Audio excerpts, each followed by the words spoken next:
Pokémon Platinum. You know it, you love it. It's one of the most iconic Pokemon games in the series. For me, this game practically defined my childhood. Having not played it since then, I wanted to run it back for old time's sake.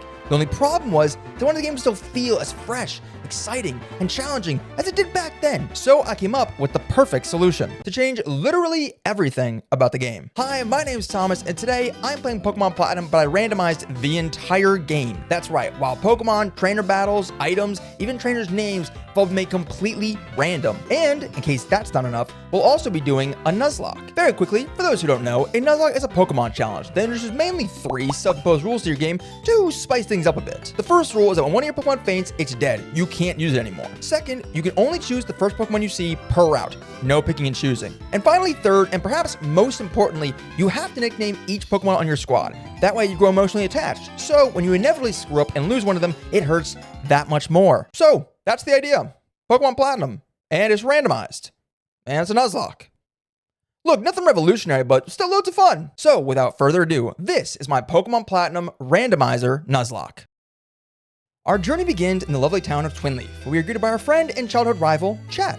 Chat is just dying to go meet the local professor he's heard about to see if he might give us some Pokemon. So, at his request, we leave home, bound for the tall grass just outside town. Moments before we make the perilous plunge into the grass, we are greeted by Professor Rowan, who, after much consideration, reluctantly decides to give us our very own Pokemon. It is finally the moment we've all been waiting for. We get to pick our starter, and then important to remember, these starters could be any Pokemon. Without further ado, let's see what's inside the briefcase. First off, we got, ooh, Weavile. Off to a phenomenal start, if you ask me. A phenomenal start. Second choice.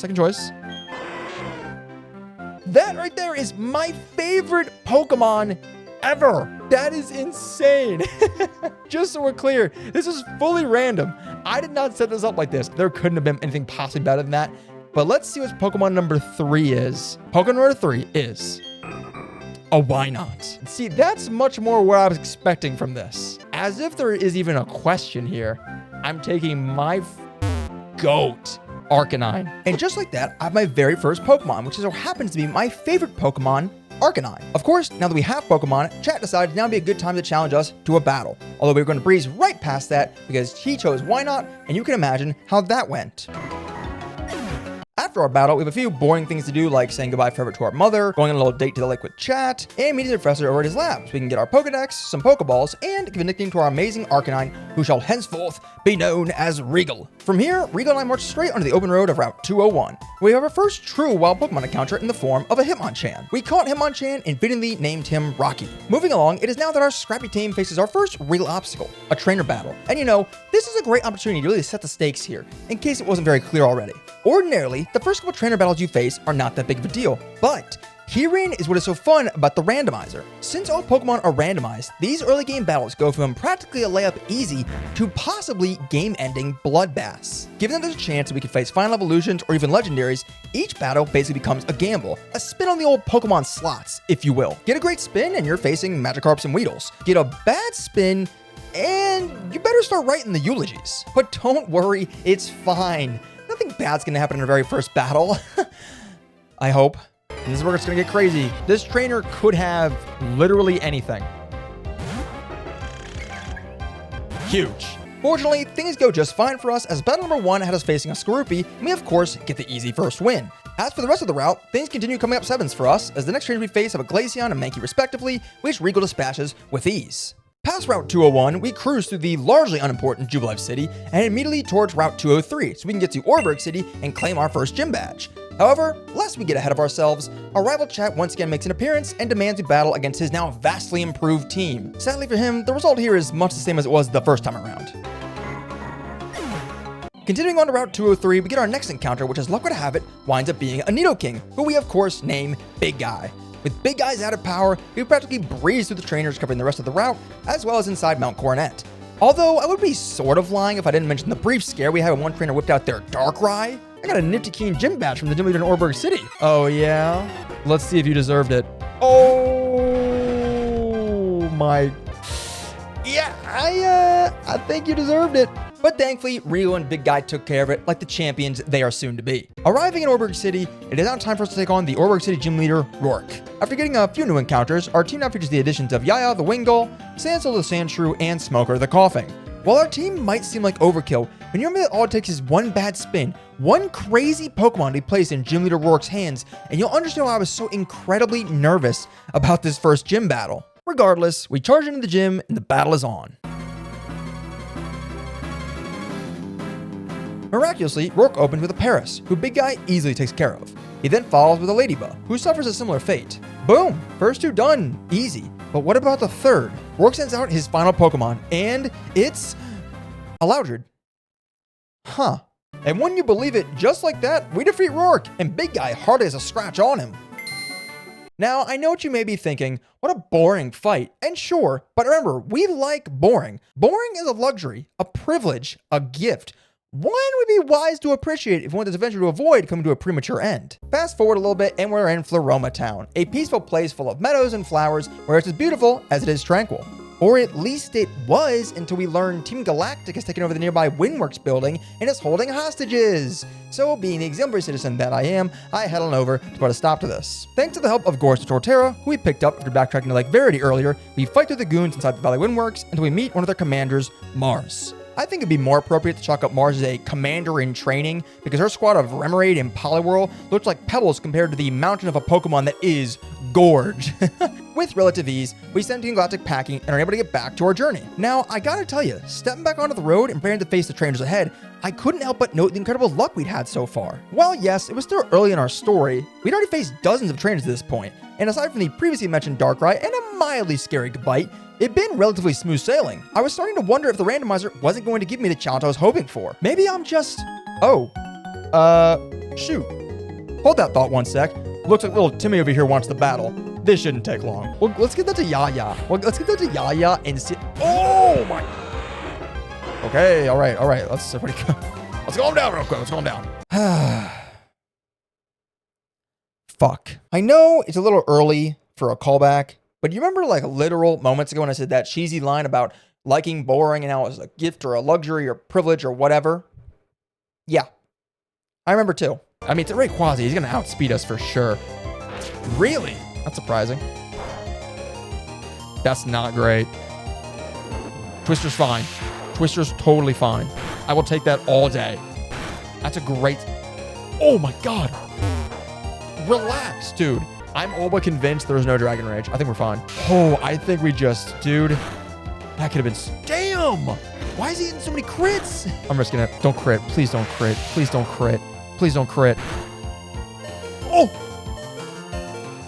Are you kidding me? Oh my God. Are you kidding me? Dude, why is it critting so much? He's at 3 crits. Please don't crit. Please don't crit. Please don't crit. Please don't crit. Please don't crit. Please don't crit. Please don't crit. Please don't crit.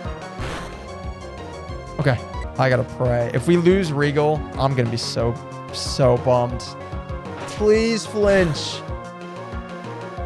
Please don't kill. Please. Please. Please. Please. Oh, we're fine. We're totally fine. We're fine. We're fine. What did that speed? What did that speed? What just happened? That was the one guy. I wanted him to be there at the very end. I wanted to take him to the championship. To say this crushed me would be an understatement. My starter, Regal, my dog. How could this happen? Well, call me Mr. Telepathy, because once again, I know what you're probably thinking. How could this happen? You mean, how could I let this happen? And I want to explain myself, because this was not actually bad trainering. This was just incredibly bad luck. Okay, so I've been trying to figure out how I can give this explanation without grinding this video to a halt, but I need you to appreciate how really screwed we got here. So we're going to do a quick but fun and informative lesson on Pokemon stats, specifically the speed stat. So... I'm not very good at tying ties. Pokemon have 6 base stats that contribute to how battles work. One of those stats, the speed stat, determines which Pokemon moves first each turn in a battle. Whoever has the higher speed stat goes first. Now, in our battle, wouldn't you know it, but at their current levels, Arcanine and Rayquaza have the exact same speed stat of 95. This means we have what's called a speed tie, where, in order to determine which Pokemon goes first, we resort to flipping a coin. The game internally flips a coin, and the winner of the flip goes first. If we go back to the battle here, you may notice that Arcanine went first every time she faced off against Rayquaza, except for that critical last turn, which means Arcanine won the speed tie 3 times in a row, effectively leading us to believe that she was in fact faster than Rayquaza, only for Rayquaza to finally win the coin flip on the 4th attempt, thus taking the life of our precious girl. I mean, you can't write this stuff, man! So yeah, anyway, moving on. We defeated the Rayquaza and cleared out the rest of Route 205. And before continuing on to Eterna Forest, we held a touching memorial service for our dearly beloved Regal. Everyone stand up, full salute, our first and hopefully only fallen member of the party, or perhaps the most important. Our starter, Regal the Arcanine, has fallen after fighting valiantly. We salute you, Regal. We salute you for your bravery and your dedication to this team. Godspeed, soldier. Godspeed. It hurts. It hurts too much. Okay. And as sad as it was, all we could do was move on. So after adding Shiitake the Shroomers to the team, it was on to Eterna Forest. To which I can only say, out of the frying pan and into the fire. Yes, that's right, the fun doesn't stop here. Teaming up with Cheryl does little to reassure me as we face some ludicrous teams of Pokemon, including a way too soon rematch with the Slayer himself. What the f is going on? What is happening? Thankfully, things with him went better this time, but he wasn't the only threat here. Kadabra's a little scary with maybe confusion. I'm gonna send it. Okay, Fake Out's annoying. Oh!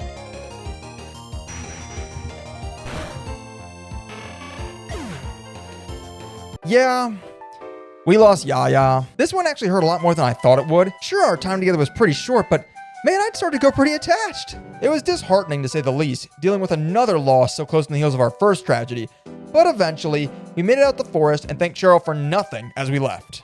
All right, here we go. Getting things back on track, Eterna City. Side to the second gym, we head on over after another short memorial service and some team readjusting. I will admit, things didn't go exactly according to plan with the first gym trainer, as her Crobat inflicted some fatal damage to one of our team members. Rest in peace, Shiitake. But as for the rest of the gym, we really didn't have that much trouble. I mean, the gym leader herself, Gardenia, was a pushover compared to the gauntlet we just went through. So, second gym badge acquired. And all it cost us was one more funeral service. Yeah, sorry, Shiitake, that one was on me. Now, I would say time for gym number 3, or in Platinum's case, technically gym 5, but we have some more Team Galactic nonsense to handle. We head on the block, cut our way into their HQ, and another onslaught of battles begins. As for how things went inside the HQ, we can only thank Arceus because it went pretty well. No crazy legendaries or big beefy boys, just clean fights. We got all the way to the Galactic Commander Jupiter, who, despite keeping the trend going, actually had a particularly annoying Rotom Heat. This thing had the brilliant strategy of setting up a bunch of double teams and then spamming Confuse Ray and Uproar.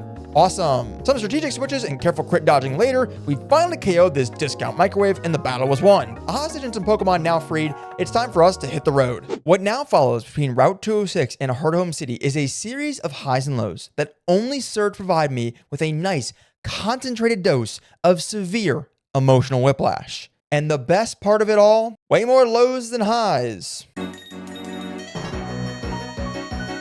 Whoa, whoa, whoa, whoa, whoa, whoa, whoa, whoa. Shit, man. This knows explosion 1000%. Still okay. I don't think he has explosion. I think... You know what? Sometimes I forget that this team is just straight up goated. Cannot be beaten. Will not be beaten. I almost did Fire Red Nuzlocke for... No way. What are we doing? Come on. Here we go. Round 206. We need something big. Now we're hurting. Oh! Okay. Okay. We can work with this. I'm so confident that he'll explode. No way. Yes! Yes! No way, dude! Here we go. The egg is about to hatch. The egg is about to hatch. Oh! Oh! Yes! I'll take that! I will take that! Ooh! Oh, this would be really sick if we got this. Oh! Let's go. First ball. There we go. Zoltrak the Alakazam. Welcome to the squad. Very nice, very nice.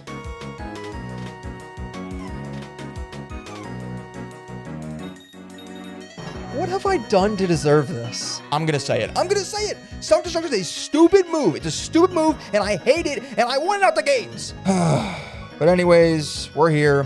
Gym 3-5. Okay, Gym 3-5 over. Look, not every gym's gonna be some epic battle, okay? You just gotta be grateful and move on to the next one. Speaking of the next one, Gym 4 is... Oh, yeah? Really? Really? Okay. That was production. Apparently I still owe you another low. I think there were more lows than highs back in the 206 montage or something. I don't know. I'm making this up as I go. So whatever, here you go. Just roll the last clip. I think it's kind of par for the course, if we're being honest with each other. I think it's kind of par for the course. Oh my...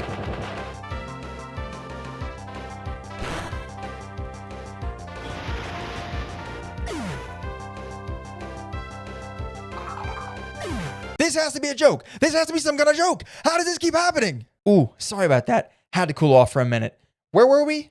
Oh, right, Gym 4. Gym 4 is a bit of a hike from here, so I'll give you the highlights of the trip over there. Another battle with chat, another straight ass kicking. You know, it feels good that we can rely on some things to never change. Some stray battles, and then we arrive at the Lost Tower. An ordinarily somber place that saw an unusual amount of excitement, as our wild encounter here was a Latias. And what I believe is some very deserved good luck, we caught Latias and fittingly named her Redemption. Next day, pits up at the Slaceon ruins and ended as a Drifloon we named Pred, due to the rather interesting Pokedex entries about this Pokemon, if you know, you know. And finally, one more incredible find as we caught Tonka the Tyranitar, who, just like that, has this team looking pretty dangerous. So strolling into Veilstone City, having newly acquired a legendary, a pseudo-legendary, and a child snatcher, I was feeling pretty untouchable. With this miraculous increase in firepower, we faced the 4th gym leader Maylene feeling pretty confident, since her still only having 3 Pokemon meant she would have to really pull out all the stops to give us any kind of trouble. In the end, her Gengar gave a valiant effort, but after Redemption took care of him, the rest was pretty much a cakewalk. Speeding things up a bit, we're now on to Pastoria City,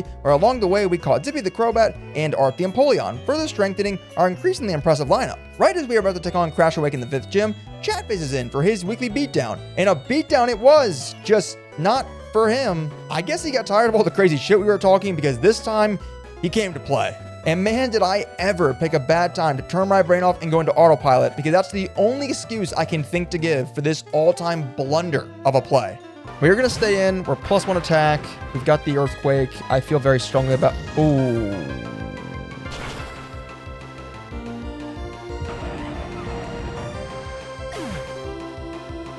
What the f was I thinking? Yeah, I mean, that one just sucked. So preventable, and one of my favorite guys, no less. To this day, I am still so mad at myself for that. Now, if you liked that, well, in true infomercial fashion, wait, there's more.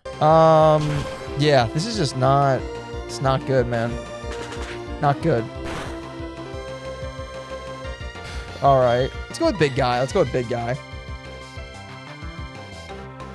Why can't I switch? Why can't I switch? Oh, god damn it. All right, well, Yanmega's dead. If Magmortar was the main course, Wobbuffet was the dessert. Real Pokemon ball knowers will probably already know what happened here, but Wobbuffet has an ability called Shadow Tag, which prevents opponents from switching out in battle. The second I put Yanmega the Dodrio in there, I had effectively signed his death certificate. We won the battle not long after, but it sure didn't feel like a win. Chat finally able to get his licks in, walked away grinning after that one. Meanwhile, I had to go write some eulogies real quick and bring in 2 new guys off the bench. Unfortunately for Crash Awake, I was now thoroughly annoyed and not in the mood to mess around, so his gym became a sort of revenge tour for our team. We steamrolled everyone inside, including Wake himself, getting us the 5th gym badge. Before continuing on, there's some more story stuff. Team Galactic set off a bomb or something. I don't know. It's really not that big of a deal. We can just move on. It's only one little bomb. I'm sure everyone's fine. Besides, way more important than that is Cynthia, who we bump into for the 2nd time now. We met her earlier after beating everyone at the Galactic HQ back in Eterna. At the time, she gave us an egg that ended up turning into the Riolu, who is now, no longer with us. Thinking it wiser than giving us another Pokemon to get killed, this time she gives us an old charm to give to her grandmother in Celestic Town. Funny thing is though, we don't need Cynthia's help getting a Pokemon killed. I'm perfectly capable of doing that all on my own. I feel like you're lying to me. I feel like you don't really practice botany, I gotta be honest. You will find out right now. He hit. Oh!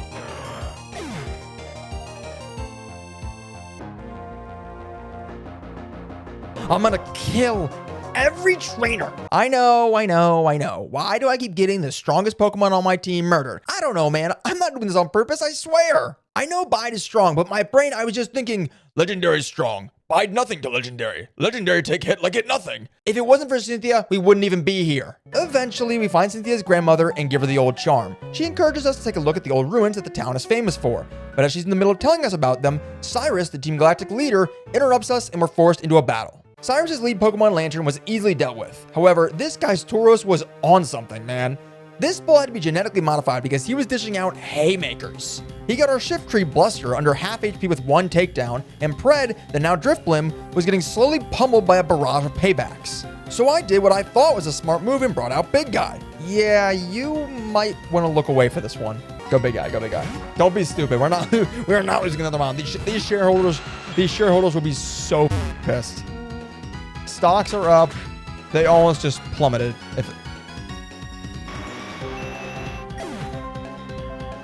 I hate this game, man. A crit. Just had to be a crit. We eventually managed to put down the poster animal for GMOs and defeat Cyrus. But honestly, who even cares? This wasn't just any Pokemon, this was Big Guy. I love Big Guy. He's the closest thing to a starter we still had aside from Rocky. You know, they say in situations like this, the best thing to do is to find a positive outlet for all the negative emotions you're experiencing.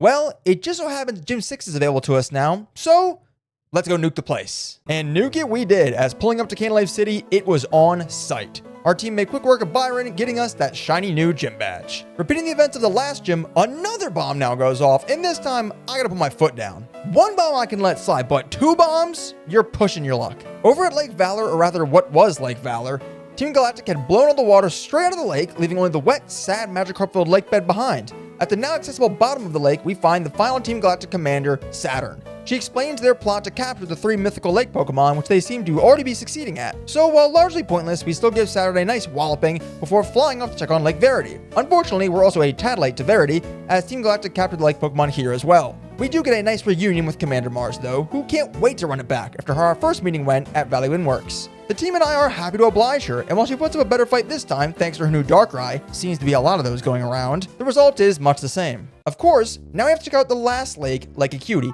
and how convenient, it's located right up near gym number 7. The journey up to the 7th gym is easily our longest walk of the game. We have to go up through Mount Coronet, trek through the blizzard of Route 216, freeze along Route 217, and then we make it to the lake and Snowpoint City. Obviously, my gym badges take priority over some mythical Pokemon, so we head to the gym first. Gym number 7 is Candace, and aside from having the most fun gym puzzle, she is usually a menace due to her powerful Ice-type team. While we may not have to worry about her gym's powerful ice types, that's not to say her gym isn't dangerous. If you haven't figured out this far into the video, I have the memory of a hamster. When one team member dies, I'm on high alert for the next several battles, making extra sure not to get someone in trouble. But give it like 1 to 2 hours, you start to relax again, and suddenly lessons become unlearned, and mistakes are once again made. Look, I'm only human. Now, I've been skipping over talking about some team members because it gets switched around a lot and may come and go kind of fast. But I just have to shout out these 2 heroes. Slushy was at least in a little montage earlier, but I've hardly mentioned Bluster. This guy we got from a Nuzleaf, and man, he put in some work in Gorgeous Place as our go-to grass type.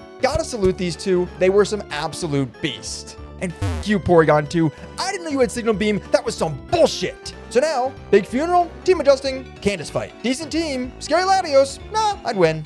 Icicle badge, gimme. We show up to Lake Acuity to find Chat getting his ass kicked by Commander Jupiter, who spits in his face, tells him to give up on his dreams, that he's a weak failure, and to not follow her to the Galactic HQ in Veilstone City. Ouch. Before Veilstone, a quick pit stop in Orberg City to revive a fossil I found. Ooh, it's a Rhyhorn. I named her Valkyrie and tossed her in the PC. Don't forget about her, she'll be important later. We're now running through the bowels of the Veilstone HQ, and you might as well call me Heracles because this is my 12 labors. My God, the amount of trainers in this building is insane. Yet you'll be surprised to hear that the team pulled up to Cyrus having attended no additional funerals. Not bad. This Cyrus rematch was a big one since we still remember what he did to Big Guy not long ago. We were going to have our revenge, and with the team Cyrus had this time, boy did we ever. The score now evened up, Cyrus took off from Mount Coronet, knowing he'd have his chance of redemption soon. Before chasing after him, we made a quick stop in the basement where Saturn was hiding, wiped the floor with their team, and freed the 3 Lake Guardians. With that out of the way, we set off at the top of Mount Coronet, the Spear Pillar.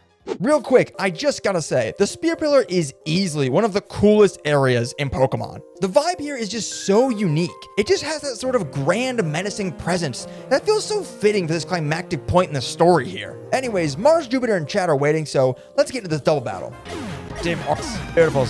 All right, inherently. Yeah, they were easy, big whoop. let's just get to the main event. That's what we're all here for anyways. Cyrus starts yapping about reshaping the world to his ideal version and summons Palkia and Dialga using the red chain. But this is Pokemon Platinum, so surprise! Giratina shows up uninvited and sucks Cyrus into the distortion world. We jump into the portal after the pair along with Cynthia. Oh yeah, I forgot she's here. And end up in, once again, one of the coolest areas in all of Pokemon. We're riding floating elevator rocks, jumping across small platforms that hover over the void, and walking sideways on walls where gravity then flipped on its head. The distortion world is dope. What's not dope is I must have gotten stupider over the years because I was struggling with the puzzle to get through this place. I spent so much time pushing boulders into holes and figuring out which floating rock to get on. Man, it was a headache. Finally though, Cynthia and I find Cyrus and it's time to settle this once and for all with our third and final battle. Now, before getting into this, if you've been thinking, oh, these last two battles have been so boring, you've been steamrolling everything, well, boy, do I have great news for you. We are about to meet God.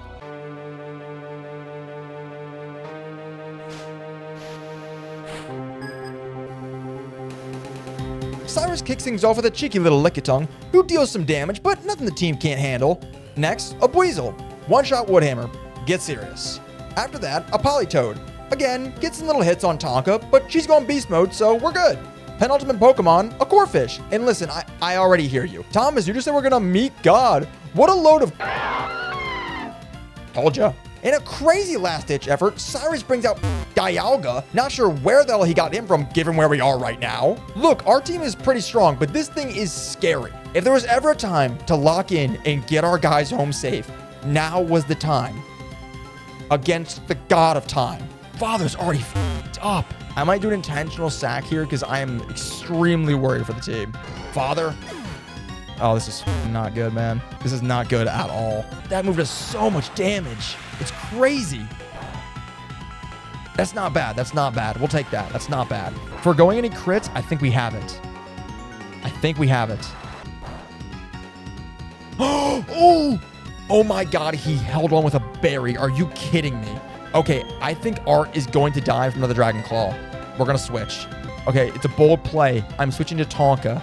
I think Tonka can tank a Dragon Claw. Hopefully two of them. The problem is she's able to tank two so she can... Oh, Ancient Power. What?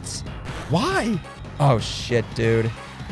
I don't think Tonka can take another hit. Do I go for Rocky and hope that he lives a hit? Or for Pred and hope that he lives a hit? I'm sorry, Rocky. I think you're dead. We have to do this. We have to do this. We need a clean switch in for someone who can handle this. Metal Claw. Why is he switching it up now? Oh my god. Oh my god. I think we win. I think Rocky outspeeds me win. Ice Punch. Oh, he's dead. He's dead. Oh, no, Rocky! I thought he could outspeed. I don't know what to do. I don't know what to do here. Uff, you can be the hero of this team right here. Please be the one.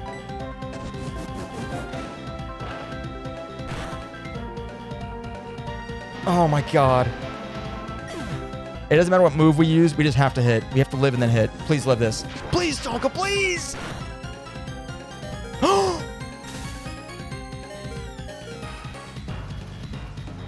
I think Tonka just cost us literally everything.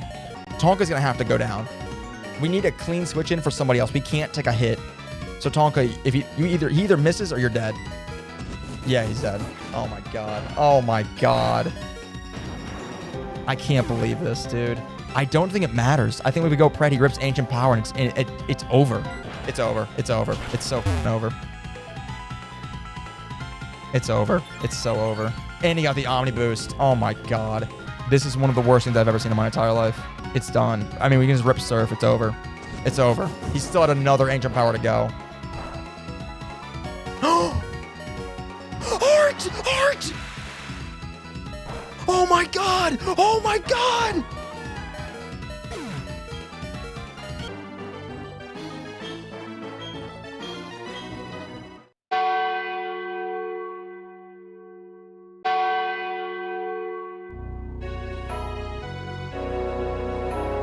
We captured Probopass and escaped the distortion world. Art and I stumbled our way back to the Pokemon Center, feeling nothing. It's hard every time we lose a member of the team, but something like this is the kind of thing that makes you question if it's all worth it. We couldn't give up here though. Not when we were so close. So close to reaching our final goal. So finishing our morning, we now had the difficult task of reassembling a new team to help us take on the final stretch of the game. After some leveling up, strategizing, and visiting some prior missed encounters, this was the team we were taking into Volkner in the 8th gym. We have my goat Art leading the charge alongside Tosha the Kingdra, Sleepa the Darkrai, Zippy the Crobat, Valkyrie the Rhydon, and Quirk the Porygon Z. We marched into Volkner's gym ready to get things back on track, but the trainers in here decided they were not going to make it easy for us. Right off the bat, we got a Tyranitar that starts decimating our team with paybacks before Sleepa finally takes it out. This is followed by a Suicune, who makes a ridiculous Miracle play, annihilating Quirk. I hate my life. I hate everyone in it, mainly myself. That was fun while it lasted. And then, to cap it all off, a Wishcash who gives us some serious trouble thanks to the fact that we have no Grass-type Pokemon or moves in our party whatsoever. So when we finally get to Volkner, the team has already changed and now looks like this. And of course, as for fighting Volkner himself, in the usual fashion, we crush his team and get the 8th and final gym badge, meaning it's time for Victory Road. Victory Road starts out pretty good. We caught a Scizor and named it Scizza in the waters off Sunny Shore. Technically before Victory Road starts, but I'm counting it. We're then mowing through trainers until catastrophe strikes. Yeah, I can't switch because we got Sandtomb going. Oh my god! Oh my god! And I just got Art killed.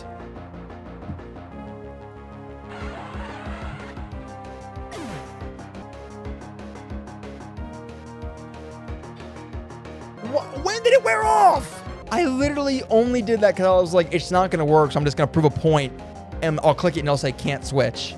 I wouldn't have switched to him. Truly, I could not have done our most loyal team member so dirty than getting him taken out by a misclick into a crit. I will never live this down until the day I die. Nevertheless, we must forge on as we survive the rest of Victory Road and emerge before the final test, the Pokemon League. Stepping into the hollowed halls, before I could even begin to think about the battles ahead, I accidentally bumped in the chat, who demanded one more battle. This was a problem. We had yet to stop by the Pokemon Center to switch out our fallen teammates, which included not just Art, but also Phelps, our Poliwrath, who was really only there to use 8 gems. Because of this, we were basically fighting chat at half strength. Despite this, the battle was actually going well. Until... One shot him, Sleepa, please. For the culture. God damn. Oh no.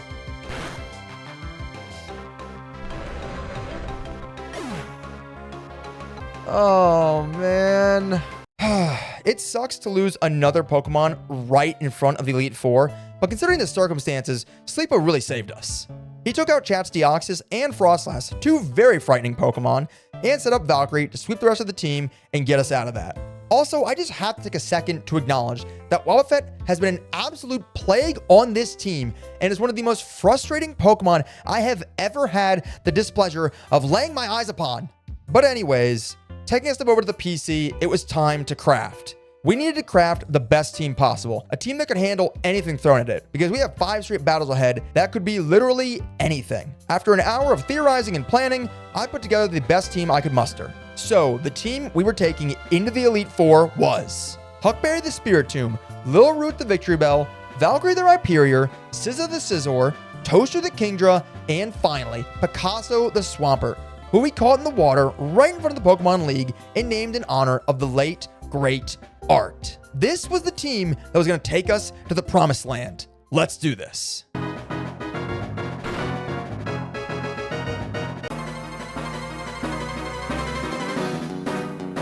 First up in the gauntlet ahead, we have Aaron. His team had some cool Pokemon like a Kangaskhan and Hariyama, but overall wasn't very impressive, so Valkyrie and Huckberry were able to roll right through them. After that was Bertha. Bertha led with an intimidating Gyarados, who actually gave Littleroot a tough time, despite the type advantage. Littleroot did get the job done though, followed by Picasso easily handling her Ninetales. Toaster then came in to take on Bertha's Mantine in place of Littleroot, who Gyarados had left pretty battered. And finally, it was back to Huckberry, who was already showing MVP potential, since his Ghost having rendered Bertha's last 2 Pokemon, Chansey and Wigglytuff, effectively useless. 2 down, 2 to go. Next, we had Flint. Flint was playing the psychological game, starting off with a Wobbuffet that immediately triggered my PTSD. I hate these goddamn things. I promised that this time would be different, and LaRue made sure of that, using Sleep Powder and Leaf Blade to ensure a counter-free takedown. Wobbuffet ended up being the biggest obstacle Flint had for us, since the rest of his team was either Stage 1 evolutions or Pokemon we had clear type advantages on. Down goes Flint. Now last, but certainly not least, we had Lucian. It was here against Lucian where we really got to see how fortunate we were to get SZA just before Victory Road. Lucian opened with a Swalot that couldn't really touch SZA, so we set up a couple swords dances and proceeded to humiliate Lucian by having SZA one-shot his entire team. It was awesome. And just like that, Elite Four down, and it really couldn't have gone much better. That didn't matter though, because all that could be meaningless when standing before the champion. And not just any champion, but one of, if not the greatest Pokemon champion to ever do it, Cynthia. And while she doesn't have her usual fear-inducing team, something tells me even in a randomizer, she'll still find a way to show you why she's on top. So, without further ado, here we go. Cynthia kicks the battle off with a Nidorino, so I decide to send in Toaster to let her go to work. 2 Dragon Pulses later, and Nidorino's out of there. Cynthia gets ready to send in her next Pokemon, and then I feel it. This familiar, uncomfortable pressure. It's him. Instantly, I'm teleported back to the very beginning of my journey. Getting Arcanine, my favorite Pokemon, as my starter, all just to lose her to a chance encounter with this green demon. Except that it wasn't chance. No, it was fate. It's fate that our final obstacle should be getting revenge for Regal after all this time. I decided that our best chance of taking down this monster was with Valkyrie. If Valkyrie used Stone Edge, it might be enough to take Rayquaza out. The only problem is that Stone Edge is not a 100% accurate move. It has a 1 in 5 chance to miss. If Valkyrie missed even once, it could spell disaster. Rayquaza goes first, using Dragon Dance, setting up to sweep our team. Valkyrie uses Stone Edge and it connects, but it doesn't KO. So we go again. Now Cynthia heals her beast to full health, but it does not matter because Valkyrie lands another blow with Stone Edge. It was looking like we had him, but in a stunning move, Cynthia recalls Rayquaza back into her party. Knowing this thing had to be dealt with, Valkyrie and SZA began taking out the rest of Cynthia's team until we forced Rayquaza back out. Cynthia healed the legendary once again, while we went for a stomp, dealing just enough damage to get it into kill range. Rayquaza threatened again with yet another Dragon Dance, and then it came down to one last Stone Edge. As if it was written in a story, just like Regal outspeed Rayquaza 3 times in a row during their fight. Valkyrie landed her 3rd Stone Edge, making sure that this time there would be no 4th turn. The dragon was slain and Cynthia defeated, making us the new Pokemon League champions. As we entered the Hall of Fame, preparing to record our name in the history books, I thought back on all the members of our team who got us here. All the incredible Pokemon who gave their all to make sure that we could achieve our goal. Without them, this wouldn't be possible. It's thanks to them that we did it.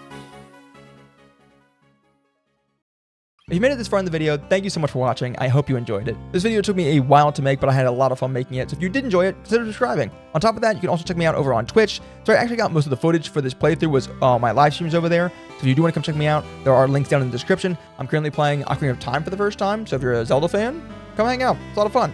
So yeah, I think that's all the self-promo I got. So on that note, take care. Thank you so much for watching, and I'll hopefully catch you in the next one. Bye-bye. And fuck you, Porygon 2. I didn't know you would...